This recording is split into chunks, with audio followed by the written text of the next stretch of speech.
So welcome everybody to this wonderful webinar with Terryann.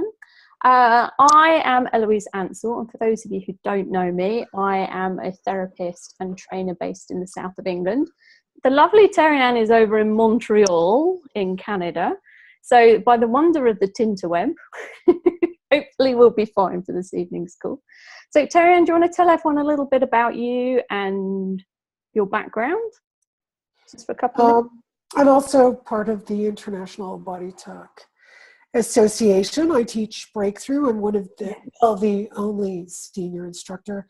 And at the moment, the only, to my dismay, the only instructor in the world. So we won't go into that story, but at present, I'm the only one. So we're even more special to have you online with us. Even more special. And also, just, you know, this work is amazing. It's absolutely amazing. And, you know, it's to keep it alive. So you guys that are coming on are just part of this extension of Matrix to help keep this beautiful work alive.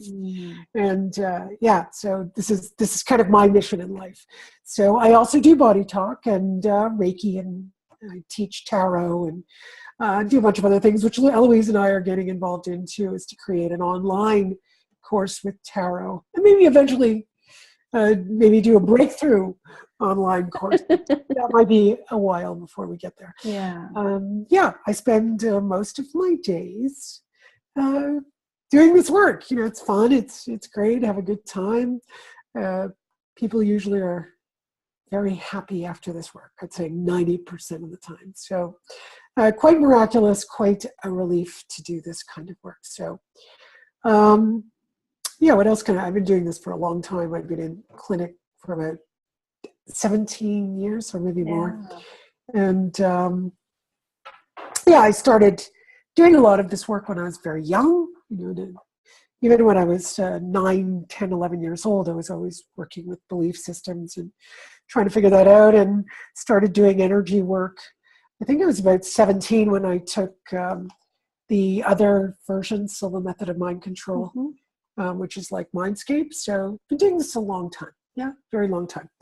And kind of my sort of MO, my modus operandi. Wow. And and Eloise and I are just looking forward to having some fun, you know, just having a good time. You know, I always find one of the things that has recently sort of hit me is that people always say, I've got to work on myself, and I've got to, you know, there's so much to do. And I'm like, wow, this is really the depressing way of looking at things. You know, who wants to just work on themselves? You know, if something comes up, you work with it and see where it goes. Otherwise, why tamper with having a good time, right? You want your life to be, I mean, there obviously bad things that come up in life. You know, you could have a health issue, you could have a relationship issue. Lots of things can happen. Who needs to bring on any more than what is usually? I mean, I won't say every single person on the planet, but inevitably we're going to hit some chaos in our lives. We're going to hit something that is difficult. So it's kind of nice to know there's peace in between. So that was kind of my sort of the place I'm coming from now is, you know, when I was younger, the place I was coming from was like, oh, I got to get all this stuff done and got to, you know, work on these things so we feel good. And now it's sort of like, wait a minute, you know, maybe we're seeking more than is actually necessary to look for. Let's let it rise up when it comes. Let's work with it. Otherwise, you know, have a good time. Enjoy the trees. You know? I love it.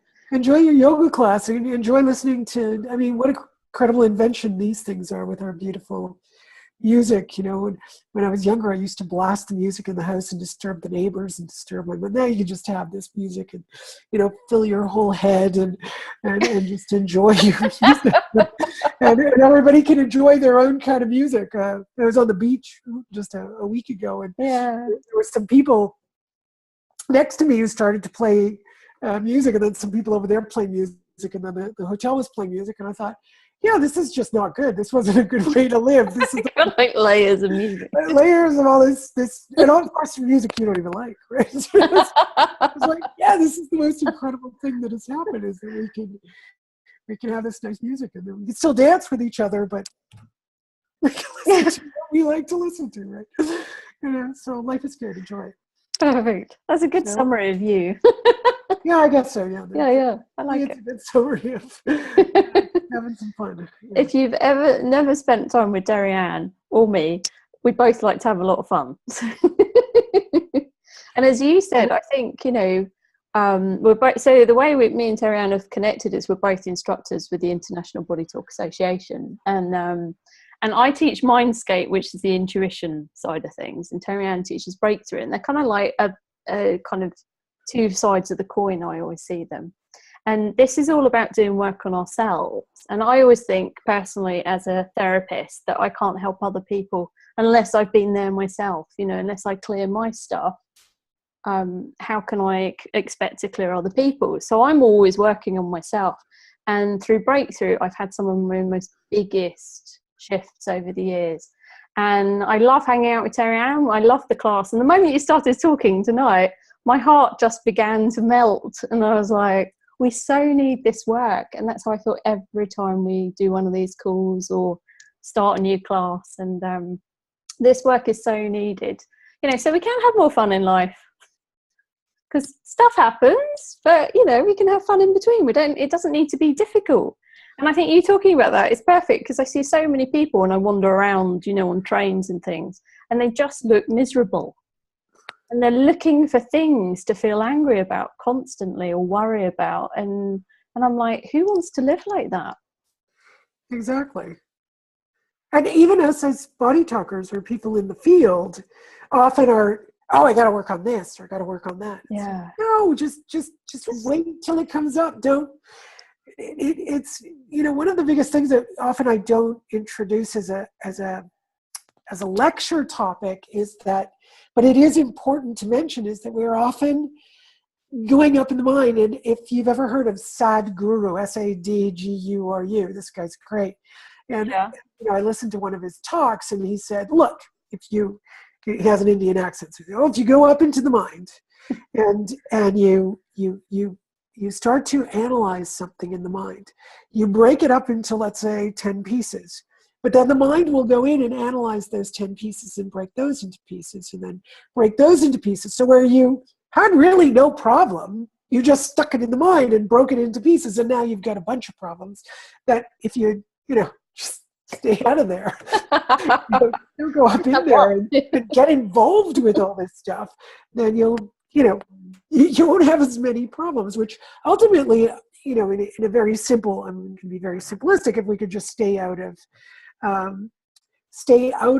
being involved with the mind, because the mind is going to continue chattering, right? One of the biggest misconceptions is that if we meditate, we can stop the mind. That's doesn't make any sense. You can't stop the mind. The mind is, it's like saying, I'm going to stop my heart for half an hour. That's it's impossible.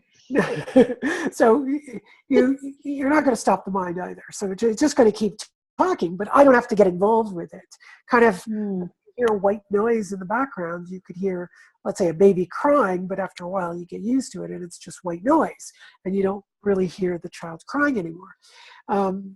I worked in a factory for years. You know, the noise drove me crazy the first months, but then after it was just white noise. You could also say I went deaf a little bit, but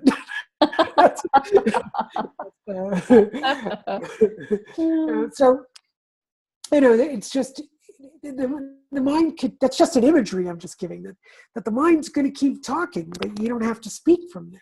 Like when I'm speaking now, I don't really hear anything in my mind. So often I stop and I go, where the heck are these words coming from? So, you know, why? If my head's blank, I stop and there's nothing there that, you know, so where's it coming from? So, you know, it really brings in those ideas. I'm not the doer, I'm being done. You're speaking from your heart. I can't say I know. I won't say that I know, but it's this spontaneous kind of energy. It's your energy, Eloise, with me, and then everyone who's online. It sort of brings up all this this stuff. You know, I often say, well, why are we talking about what we're talking about? I don't know if that happens to you, but when I'm in a session, I start to talk about something. I go, oh, just be quiet, Terryann. You know, what are you talking about? And then the person turns around and goes, oh my God, that's exactly what I was thinking on my way here. Let's work with that. And I'm like, oh, okay. So after, 20, 30 years of that happening, I started going, well, whatever's coming out of my mouth has something to do with the energy that's going on. So if I was in my head all the time, I'd probably stop talking and of course go back to the preliminary way we would do energy work. If those of you who have done it, all the doubts and the thoughts that come in there, and you say things like, I wonder if that's right, I wonder if that's wrong. You don't do that. It just spontaneously arises, right?